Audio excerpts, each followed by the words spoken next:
Oke, assalamualaikum warahmatullahi wabarakatuh.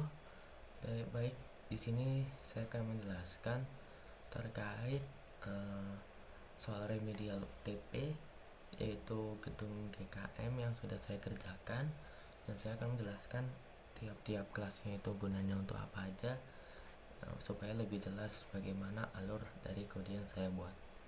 Jadi yang pertama saya membuat kelas yaitu barang biasa, dimana kelas ini akan jadi parent atau super kelasnya dari seluruh jenis barang lainnya yang nanti akan dibuat sesuai perintah soal dari soal barang ini. Lalu ada eh, beberapa atribut yang dibuat privat, yaitu SKU, deskripsi berat barang, harga dasar, stok, nomor serial, dimana ini dibuat private untuk menerapkan enkapsulasi sehingga data itu lebih aman dan tidak bisa diakses sembarangan.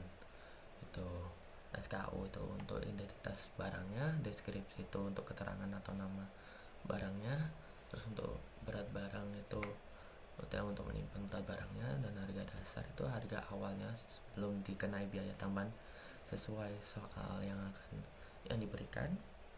Lalu ada stoknya juga untuk menyimpan jumlah atau barang stoknya, dan nomor serial untuk digunakan untuk identitas unik setiap barangnya. Terus ada atribut statik yang dibuat statik, itu total barang dan juga pajak global, yang ini dimiliki oleh semua objek yang akan dibuat karena dia dibuat statik, sehingga nanti dia akan diterapkan di semua objek yang akan dibuat. Total barang itu untuk menghitung total seluruh barang yang berhasil dibuat, sedangkan pajak global itu digunakan sebagai biaya logistik global yang berlaku untuk semua barang. Itu. Lalu di sini ada konstanta final, yaitu ada berat maksimal. Karena nilainya berupa final, berarti dia itu nggak akan bisa diubah-ubah lagi untuk isinya atau hasilnya. Ada berat maksimal yang maksimal 1000 kg. Nah, terus ada biaya asuransi yang nanti ini buat penambahan ketika biaya tambahan nanti. Itu ada asuransi yang 20,0. Ada biaya dingin, ini biaya yang dalam soal itu ini yang ketika dia disimpan di bawah suhu penyimpanan nih akan menambah sebesar 15 dolar. Dan juga ada biaya berbahaya ketika barangnya itu berupa limbah medis yang masuk kategori bahaya, dia akan ditambahi kenakan biaya tambahan 50 dolar. Nah, terus ada konstruktor dari barang biasa, yaitu ini yang dimana dia itu untuk inisialisasi seluruh atribut yang udah dibuat. Di dalam konstruktor terdapat ada ini total barang plus plus, artinya setiap objek baru yang dibuat nanti akan menambahkan nilai variabel total barang itu secara otomatis. Kemudian ada nomor serial yang dibuat menggunakan disk, ini dimana itu nanti formatnya seperti ada depannya itu ada NL, terus ini nilai SKU nya, terus ada strip di sini, dan plus total barang yang sesuai dengan yang diinginkan soal gitu. Terus ada lagi constructor overloading. Jadi ini diterapkan constructor overloading untuk uh, uh, untuk uh, untuk quick add, dimana dia itu nggak perlu mengisi berat barang dan harga dasar yang diperlukan. Jadi di sini ada string SKU dan string deskripsi untuk parameternya, dan menggunakan keyword this, yang dimana dia itu nanti konstruktor kedua ini untuk memanggil konstruktor pertama dengan nilai default. Jadi nilai defaultnya itu untuk berat dan harga serta stok itu akan di set. Jadi beratnya itu 1 kilo, harga itu 10 orang, stok 0, sehingga nanti ketika ada soal yang meminta untuk quick add, dia itu nggak perlu untuk menulis ulang lagi keseluruhan nilai dari ketika ingin menerapkan barang biasa nanti. Lalu untuk ada metode validasi berat, dimana ini digunakan untuk memvalidasi apakah beratnya itu melebihi batas maksimal atau tidak. Nah, jika berat maksimal itu lebih dari 1000, maka akan menampilkan pesan kesalahan berat melebihi batas, proses gagal untuk SKU itu identitasnya, dan lain-lain. Nah, akan return false dan ketika return false nanti akan stop, jadi akan menampilkan yang ini tadi itu. Terus ada getter setternya yang dimana ini dibuat untuk mengakses atribut private yang sudah di set tadi, sehingga akan lebih terkontrol gitu. Dan juga ada set pajak global. Metode set pajak global ini digunakan untuk mengubah biaya logistik global untuk seluruh barang karena variabel pajak global yang bersifat statik tadi, sehingga nanti akan perubahannya langsung mempengaruhi semua objek yang akan dibuat.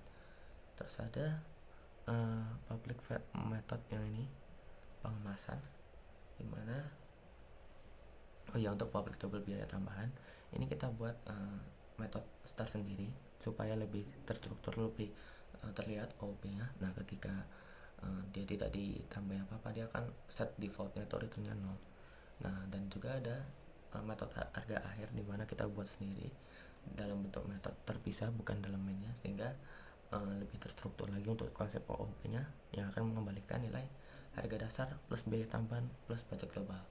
Terus ada metode pengemasan, dimana metodenya itu juga diterapkan konsep overloading, dimana yang pertama ini metode pengemasan itu dipengas dengan bubble wrap standar, sehingga dia akan langsung menampilkan bentuk pengemasan itu bubble wrap standar.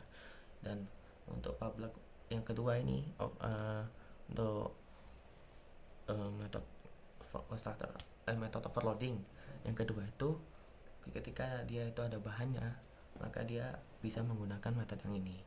Dan juga ada yang ketiga itu ada penambahan variabel lapis, dimana barang itu nanti ada bahannya dan juga ada beberapa lapis yang melindungi pengemasan tersebut, sehingga nanti akan menampilkan pesan yang udah di setting ini, dimana dia akan menampilkan lapisannya dan menampilkan bahan yang digunakan.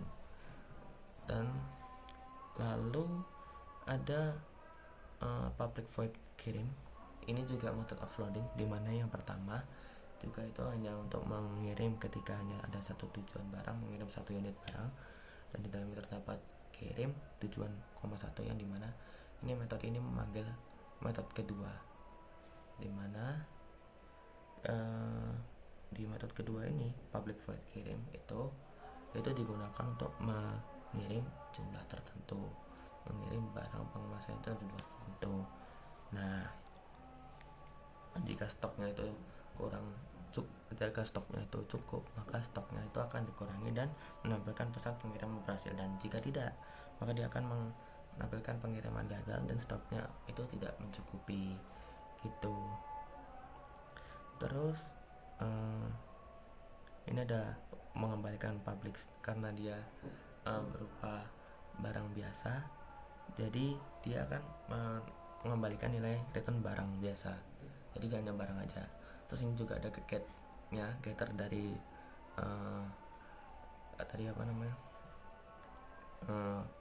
konstanta finalnya, yang dimana akan mengembalikan nilai biaya asuransi dan biaya dingin ini sesuai dengan metode getternya.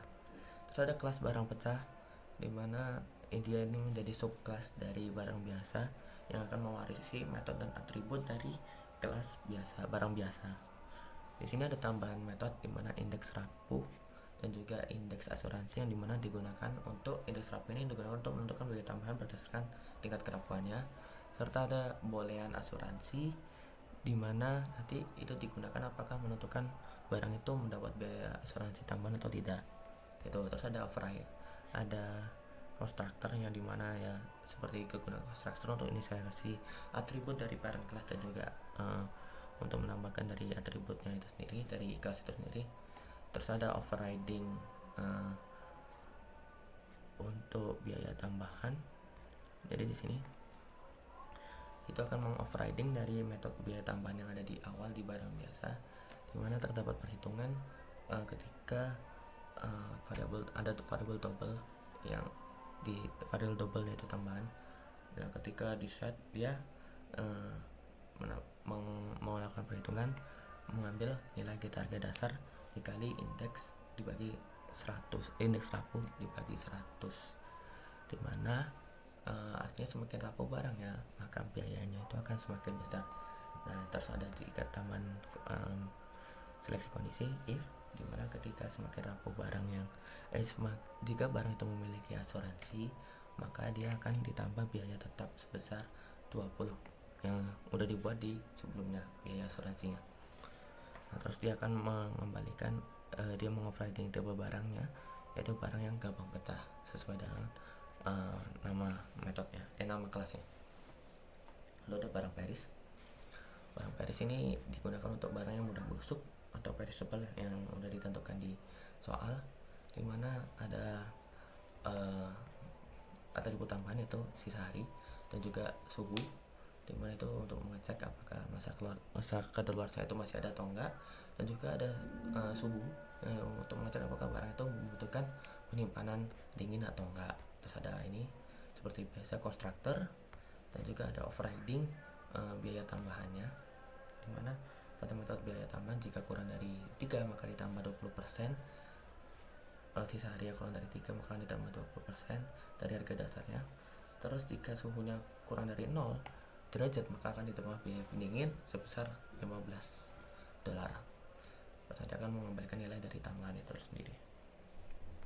Nanti dia akan mengembalikan tipe barangnya, metode tipe barang, overriding tipe barang itu barang perishable. Itu.